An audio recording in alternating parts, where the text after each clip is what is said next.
Welcome to Tough Conversations with David Wood, where play meets depth. We help teams and high-performing leaders like you to master your tough conversations so you succeed in your career and in your life. When we avoid tough conversations, we stay small. Teams stay disengaged, conflicted, and ultimately end up quitting. When we lean in and master our tough conversations, they become the defining moments that literally shape our careers, our relationships, and our lives. So let's dive in and master your next tough conversation so you can be the leader that you would follow. Let's play. Because I'm really hard on myself, or really and you get it, and anyone who's a high achiever, whatever, we have that tendency to be very hard on ourselves. And one of the things that I did is a review of what I got done with a nonprofit in less than a year. And I was shocked, actually. This is the first time the Play For Real podcast is streaming to YouTube. And I'm here with a fascinating guest, Torah Bontrager, who I met at a recent camp. In fact, we just got home yesterday. We were 4 days in the Poconos, the mountains, with Yannick Silva and Camp Maverick, a bunch of high-level entrepreneurs doing some good stuff in the world. And I was fascinated by Torah's story. Torah escaped Amishism. At the age of 15, she left in the middle of the night. She actually sprayed the steps the night before with WD-40, trying to get them to not squeak. She got out and created a new life for herself. And she's on a mission with the Amish Heritage Foundation to overturn a Supreme Court ruling that says that religious parents can stop their kids being educated after grade 8. So welcome, Torah Bontrager. Thanks so much for having me, David. Thank you. And I feel it's quite an honor to be the first on the podcast, or the first live stream, or whatever it is. So thank you. Yeah, that's right. And I decided this an hour before the podcast. I'm like, let me just find out how all this stuff works. Yeah. And so far, so good. So our topic today is how to thrive in business or your career, how to thrive in life, how to fulfill your mission when you're struggling with health issues and energy issues. And I'm fascinated by this topic because I've had this for the last 12 years and I haven't really talked about it publicly. And I know you have, so I want to find out about your story. Maybe we can discuss a little back and forth about what it's like and tips and tricks of what we're doing to thrive and even cope sometimes with some kind of illness or any energy issues. So I'd love to know, what are you dealing with? What are the actual symptoms that you have on a daily basis? It's PTSD, post-traumatic stress from early childhood abuse, extreme early childhood abuse. And so when I was around early 30s, my body just broke down. My physical body broke down. I call it a body, physical, mental, not, instead of mental breakdown, it's a physical breakdown. And I was in bed about 20 hours out of the day, something like that, for about a year. And then wow. It got a little bit less, but still not a whole lot. So that's the short version. How old were you then? I was 32 when it started. Yeah. So 20 hours a day in bed sounds pretty extreme. You're up for 4 hours, and the diagnosis was you've got PTSD and your body's just shutting down. I didn't get that diagnosis until 2015 when I was 35. Wow. Or actually it was 2016, right after New Year's. And then I found my ketamine doctor. I was at the edge of where I thought I had tried everything for 3-4 years, whatever that was. And I just thought there's no point in suffering. I am in bed, or I can't really accomplish anything physically, and my brain is alive and functional and just whooshing, going at this crazy rate, but I can't follow up on it, and there's no sense in suffering. And I thought, there's nothing left except to kill myself. And it wasn't because it wasn't like I don't have anything against suicide. I'll just full disclosure if it's for the right reasons. Same here. Yep. Yeah, yeah. Yeah. Did you so you were suicidal. You were suicidal too back before 15. You actually put a gun to your head and considered ending it then.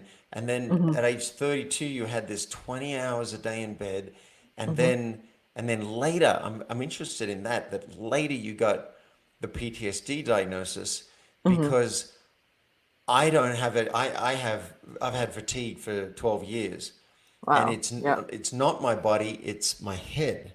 Ah. My head gets kind of like, just like I'm tired, but I can't lay down and rest. And no one's called it PTSD, but I do also have a PTSD diagnosis from presumably from watching my little sister get killed, hit by a bus. You know, Wow. Yeah. that would kind of do it. Yeah. So you got the diagnosis later. So I'm thinking, well, there's hope for me. Maybe someone else is going to come up with, you've got Yeah. this. And then it Yeah. was, what happened with the ketamine? Was it legal in the state where you tried it? And what did that do for you? Ketamine infusions, if administered by a licensed doctor, is legal in all 50 states. So it's an anesthetic. It's just administered as an IV at a different rate. So it is legal in a clinical license MD setting.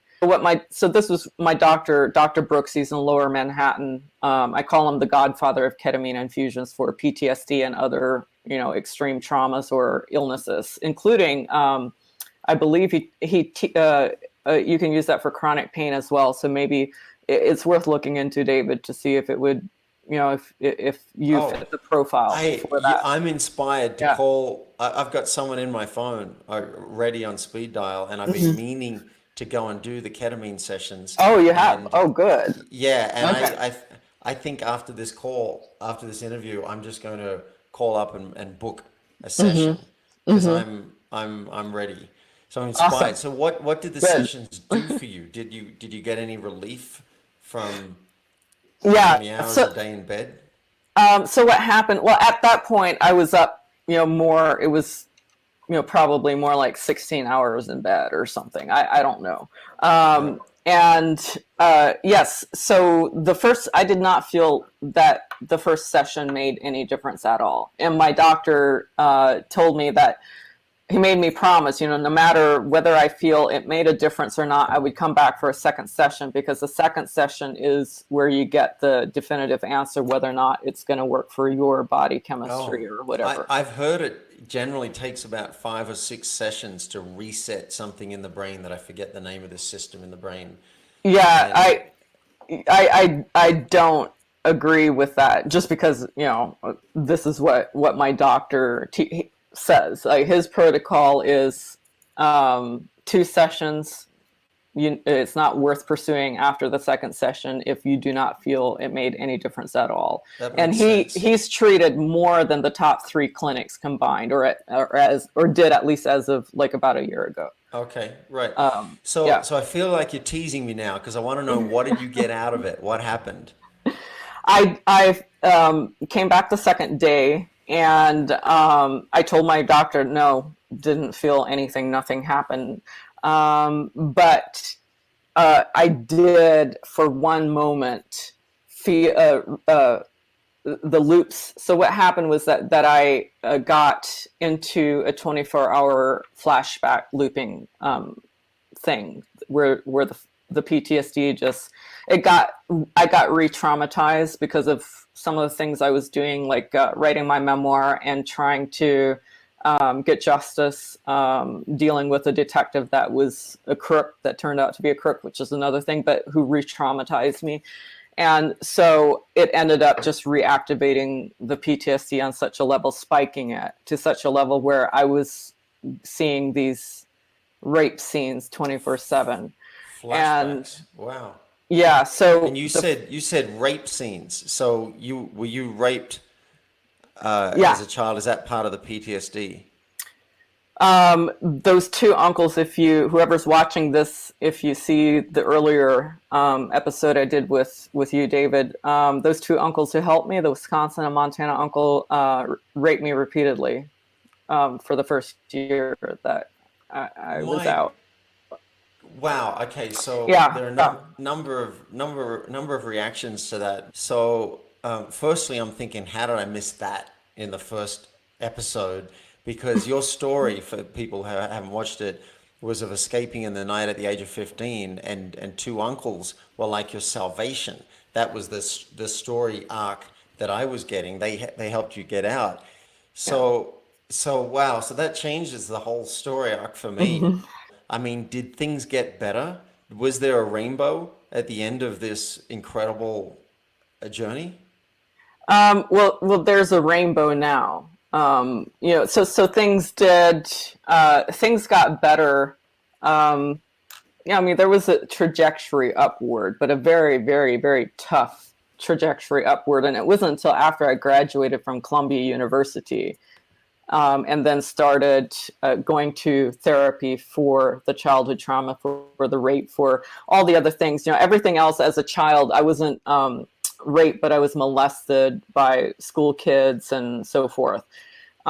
So that none of that stuff was addressed until age 29 onward. So I would say the rainbow came after, through that process of several years of personal growth and alternative therapies, including psychedelics, plant medicine, and that, now I see, I can see the rainbow. Okay, Yeah. so that gives me a thank you. It gives me a broader picture. Um, so you were basically molested and raped, and then at age 29, you were diagnosed with PTSD. At age 32, you're spending 20 hours a day in bed, and you've done years of therapy. And then how old are you now? I am 39, and next week, I believe, is my 39th birthday. Wow. And would you say, was it just recently, like in the last year, that you feel like things have started to come good? Or was it, I'm trying to get the timeline. Yeah. Was it like at age 32, 33? Can you pinpoint it?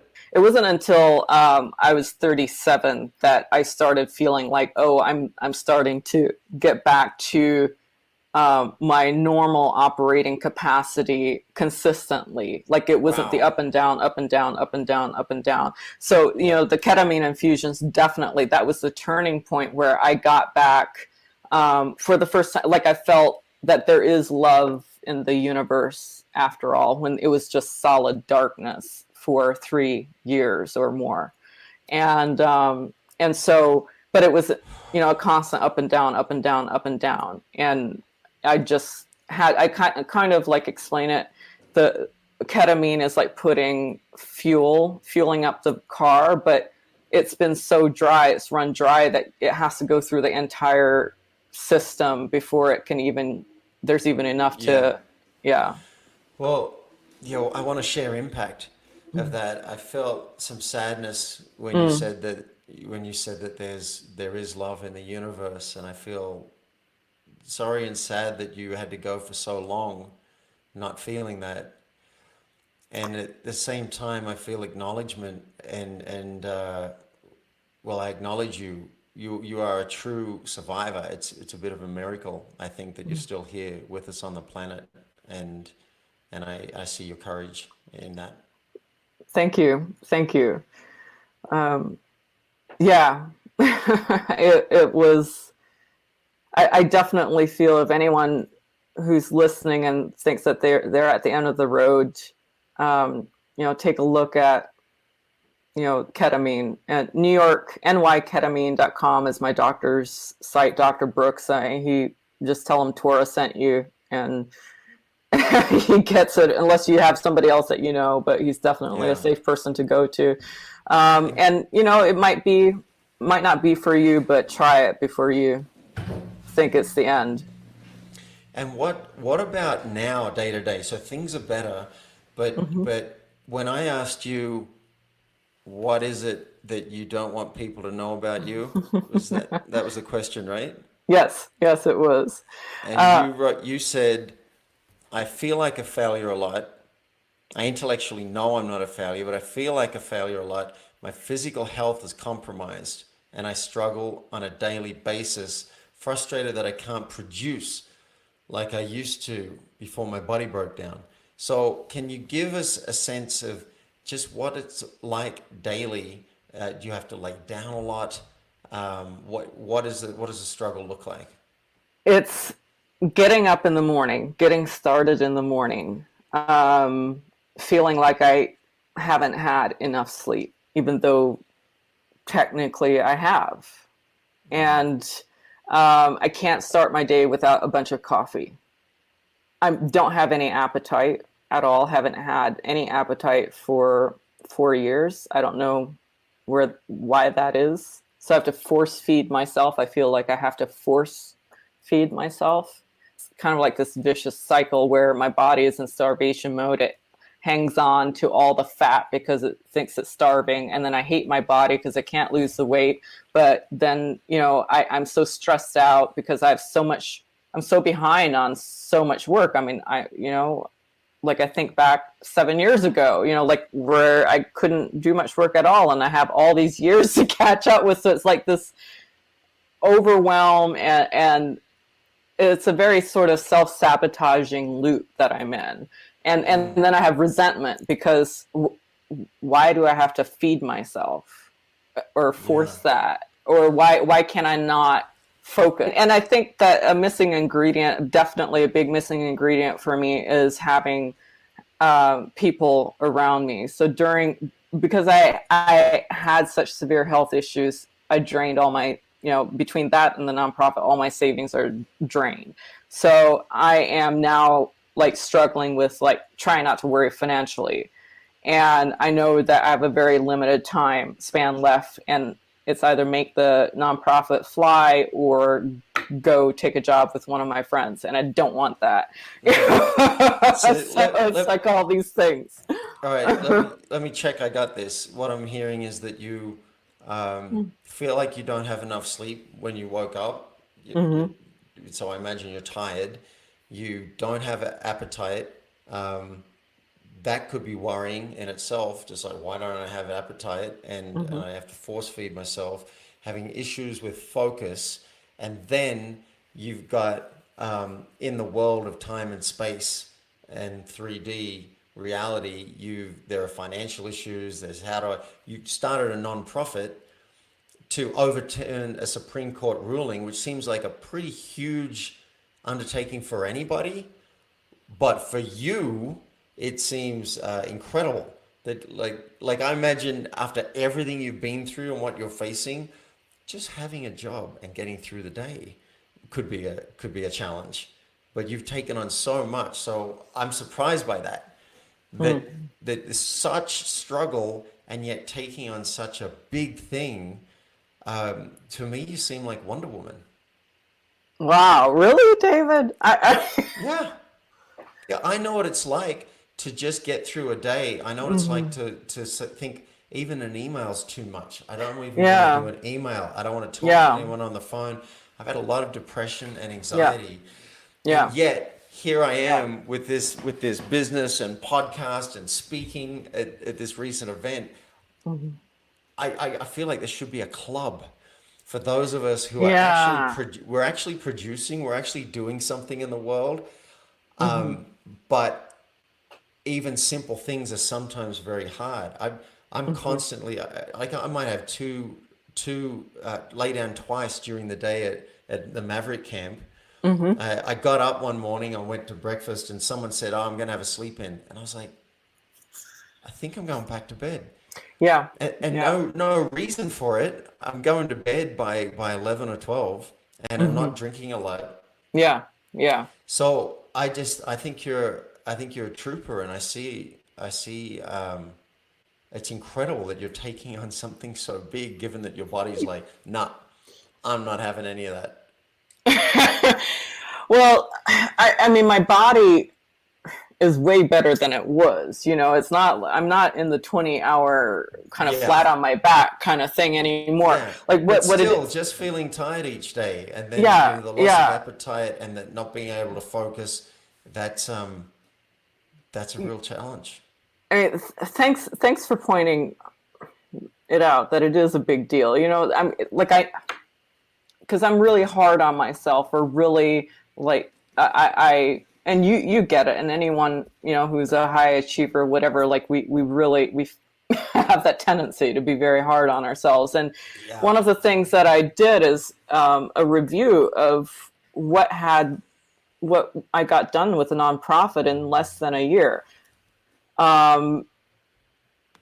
And I was shocked, actually. And if I listed all of it, and I would be surprised again, it's like, how on earth did I do all of that? Right. And Yeah. I think, so I don't know, like, do you have a practice or anything? Maybe this is something we should figure out for ourselves, is what do we need to do to stop beating ourselves up? And Yeah. is there like a specific practice to those of us in this situation that it can help us? Yeah. Because there's general rituals or general morning singings or whatever, but is there maybe a practice for Well, let's. us? Yeah, so I really am interested in a club because I'm wondering how many Yeah, people out there yeah, are dealing with health issues. I mean, some people are dying with cancer and still running a business, I'm sure. Um, there are all yeah. sorts of different disabilities. Hmm. What I have, I mean, yeah, technically, severe depression can be diagnosed as a disability, but these invisible disabilities are very tricky. I've been learning about that. People who've lost their legs, people can see that and they make accommodation for it. But Hmm. people who are just tired and not eating and lack of focus and just struggling to get through the day, like chronic fatigue, people don't see that. So it's kind of like, where am I in the world? Yeah, yeah. I'm glad to have a chance to talk about this because I don't think I've spoken about it publicly. I wake up and I'm often tired. I just start the day tired. Hmm. Today, I've had 3 or 4 good hours. I'm doing great. I'm feeling a little bit tired now. No big Hmm. deal. Hmm. But there are times like I make an appointment with someone. We're going to hang out at 6 o'clock. I might feel like crap when it Hmm. comes to 6 o'clock. And the Hmm. best thing I can do sometimes is cancel. Yeah, And yeah, that's really yeah. awkward that I have to do that. Now, business meetings, Hmm. I'll show up no matter how much I'm feeling. I'll do a podcast interview.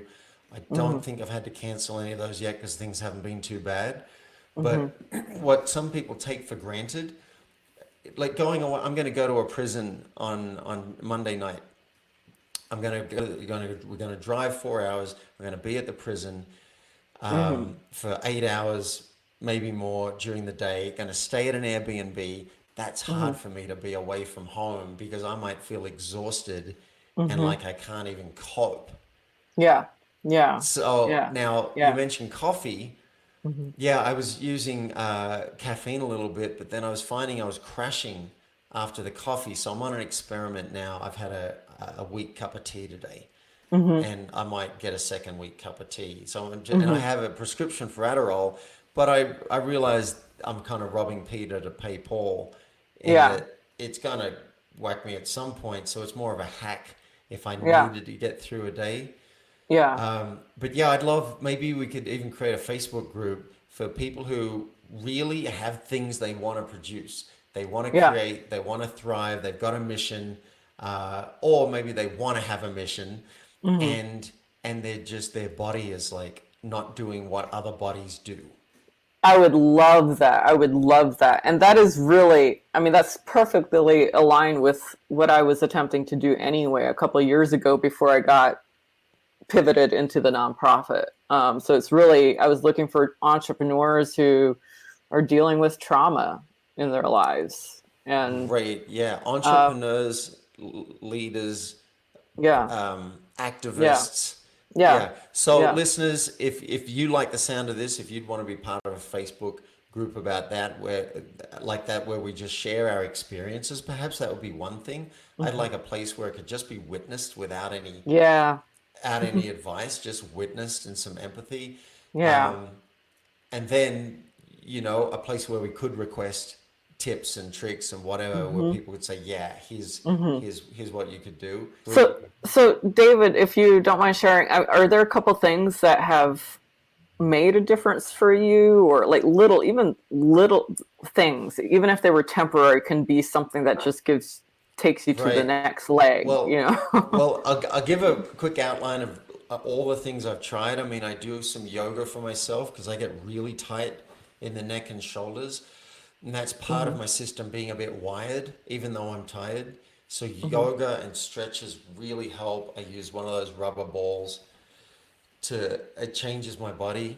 Hot showers are one of my favorite thing in the world. It kind of helps me change my state. I'm doing, I do a lot of, well, I do more breathing than most people do. I'll do breath in for 5 seconds, hold it for 5 seconds, let it out over 5 seconds, and then hold it with no air in my lungs for 5 seconds. And I'll just do that while I'm driving.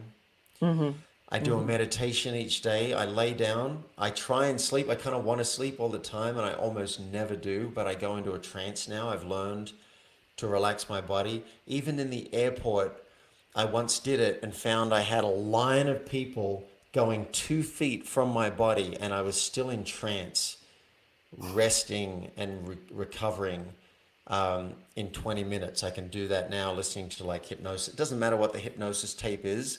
I've got one that's about fear of the dentist because I had fear of the dentist. And I listen to that, puts me into a trance, and then I ignore the rest. I've been doing that almost every day for 10 years now. Wow. Yeah. Yeah. That really helps. Nutrition. I've just done the Wild Fit program by Mind Valley and Eric Ed Meads, and I do not eat sugar now. I rarely eat grains. I don't, I avoid dairy, and I don't do processed stuff. So my whole nutrition has been revamped. Is it helping? I don't know. I'm not as bad as I used to be, so maybe it's helping. And medication. I'll use it like when I'm at the end of my rope and desperate, I will use medication if it's going to have me feel better. So I've explored a lot of medication. I'm taking some right now daily. I'm taking gabapentin 3 times a day, and that is helping a lot. And I still hold out the hope that there'll be a day that comes where I don't need anything. Yeah. But meanwhile, I'll take what I can get. Yeah. Yeah. Yeah. So that's a lot of answers. But I've tried a lot. Oh, limbic connection. I just got a puppy.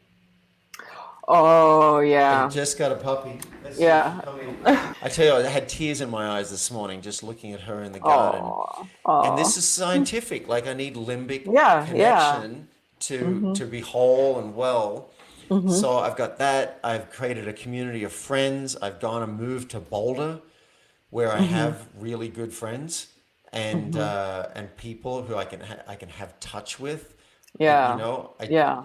I just found a friend recently, and she said I have a high value on touch. I said so do I, and so platonically we just cuddled. So I tell you what, really should do a whole episode on this because there's so many modalities that I'm trying and bringing into my life Yeah. to support my wellness. Yeah. I want to wrap this up by saying thank you.